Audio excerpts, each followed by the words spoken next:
Howdy folks, Spencer here, and today I'm going to talk about the latest batch of STO news. So first thing first, we've got the next event in the year-long event campaign. This is the fourth event out of the 5 that they'll be running for the 2022 event campaign. So if you have not even started the event campaign yet, you're going to want to make sure you're getting started, and you may have to look at dumping some money into the game to get caught up if you haven't started the event campaign. But this event campaign, it is a different set of events than the last few.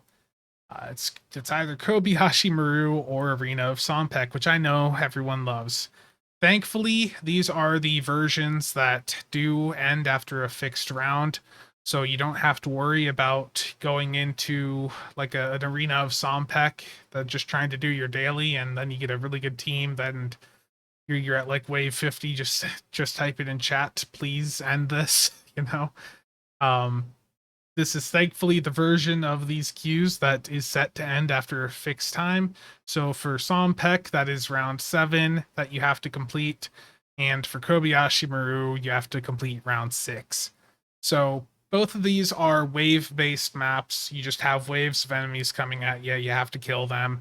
For Kobayashi Maru, you do also have to protect the Maru, but the enemies should not have an opportunity to do much damage to it with that level of waves. So both are fairly easy to do. You're not going to have an option to AFK them. You're going to actually have to play them out, unfortunately, but fairly easy to do, and I'd recommend taking advantage of them.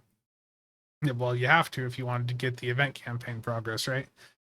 Now, for the prize from this specific event, it's a set of things that you can place on the ground, and between the two things that you place, it'll have a laser beam between them. This is going to be like the laser beams that you would see in Arena of Sompek on the ground. So I know for many of you, you're just big fans of the ground content in STO, and you're really excited about getting another kit module that you're definitely going to use. So I know for most of you care about this as much as I do. But, I don't, joking aside, I don't know where you would actually use this, that often. I was just trying to think of where would you place this, because you're placing two static things that have a laser beam between them, and you need the targets to go through them. So Operation Wolf came to mind, because the enemies keep coming out of specific doorways. If you could place this to cut the doorway off, then maybe it'd be useful there. But then the question is how much damage does it do? Because we've had so many kit modules come out that they look neat, but then they do no damage. So you're gonna have to wait and see if this is worth it. But it's really, I just see that if it is used at all, it's going to be very limited in its use cases.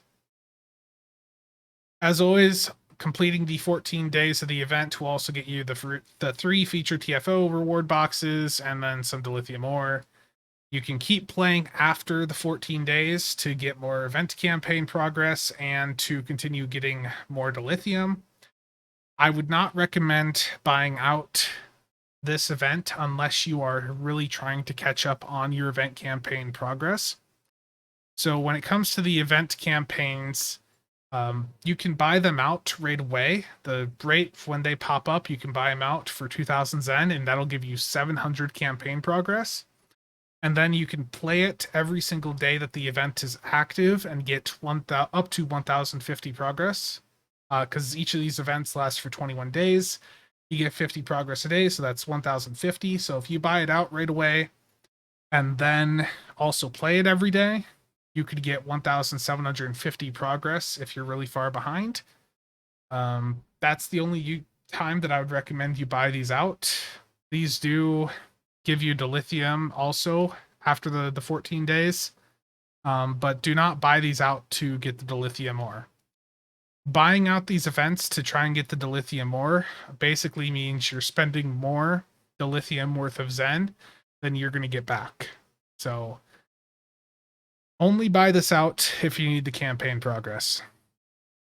And this runs from August 16th today through September 6th. So plenty of time to get in and get it done.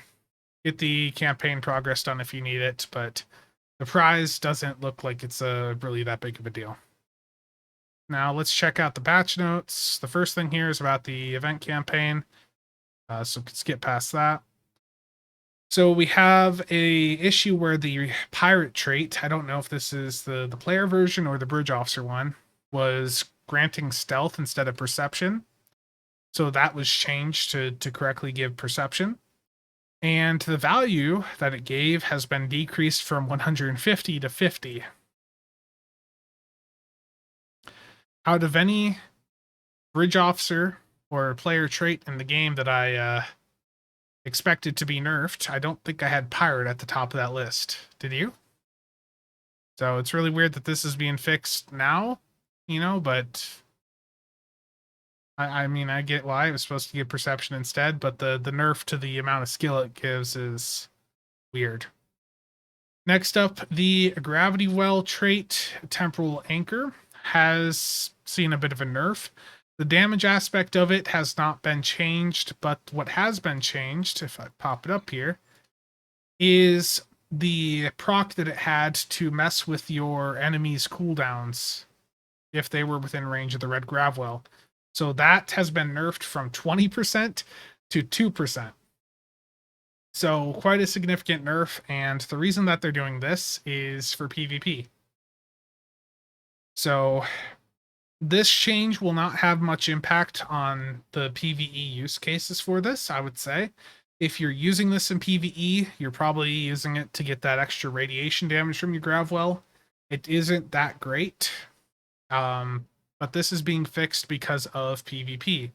And the reason they're doing all these PvP related changes recently is because Brett put out a really good video where he was going through analyzing some of the big issues in PvP and giving cryptic feedback in a very constructive way on how to resolve those issues. Borticus was sent this video and specifically said that this was a very great video to explain what the issues are to cryptic and to point out how they could be resolved. And I think this brings me back to the video I did just a couple days ago, or about a week ago now, about the QA stuff. Like, I think something important that we, like, players like myself, got to keep in mind when we do content like that, or when we're saying things. We're always going to be playing the game at a certain level, much more than the developers, and they're not going to be aware of the issues that we run into. So Brett provided a really good example of how to constructively talk about issues that cryptic has within the game that they don't understand, and explains it to them and tells them how that can be resolved. So the videos like that QA one I did were done out of a little bit of frustration, and just definitely a bit of frustration, and not the most productive way for me to discuss the issue with the Agony console. But Brett did a really good job here. Borticus has been very, very positive here about this, and has actually addressed several of the issues that Brett brought up, because Brett brought it up in a way that Borticus could understand, and then take what Brett was saying to help fix those issues. So good job to Brett, and good job to Borticus for positively responding to that. Then there's also some changes for attack pattern lambda to resolve some issues it was having. So another PvP related change, I imagine. And then some changes to some costumes, but you all know how much I care about the tailor. My characters are still in outfits from like 2013, so I don't really spend much time in the tailor. The last thing I want to mention is the Sagan Command Cruiser. I already have a video on this, and I was really thinking about getting the ship. And after having a bit of time to think about it now, I'm not so sure. It's not a bad ship, but for being a promo ship, I just don't think it's good enough. I think the Styx is just such a better ship. than this is. So, like, I don't think I'd be doing anything new with it DPS wise. You know, it'd just be another tort boat with recursive on it. I've already got plenty of those. The tanking platform wise, the Styx is just straight up a much better tanking platform. The console on it isn't good. The Starship trait. The issue with the Starship trait is it involves using feedback pulse on your builds, and feedback pulse doesn't do anything. Now, as far as I know, and I could be wrong, the feedback pulse that enemies have is basically the same one we have. The issue is we do a lot more damage than the enemies do.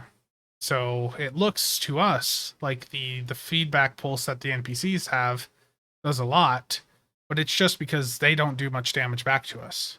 So feedback pulse, they nerfed it into the ground with season 13. I want to like this trait because it would allow for reverse shield polarity to be up quite a bit, but it just the feedback pulse component of it is just annoying.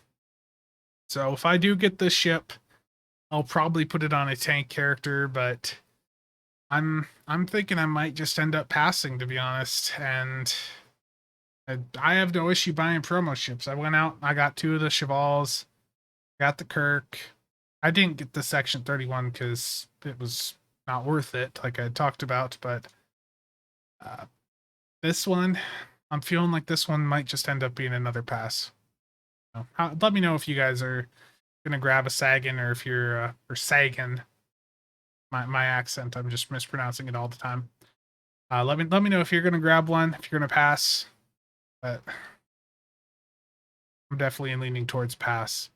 So I've been talking for a while now. Once again, thank you to all channel members. More STO videos coming out this week. I've got one coming out tomorrow on Wednesday. And then after that, I think Friday's video is going to be another O game one. So the next STO video after Wednesday might be Sunday or Monday. But that's all for today. Thank you for watching. See you guys next time.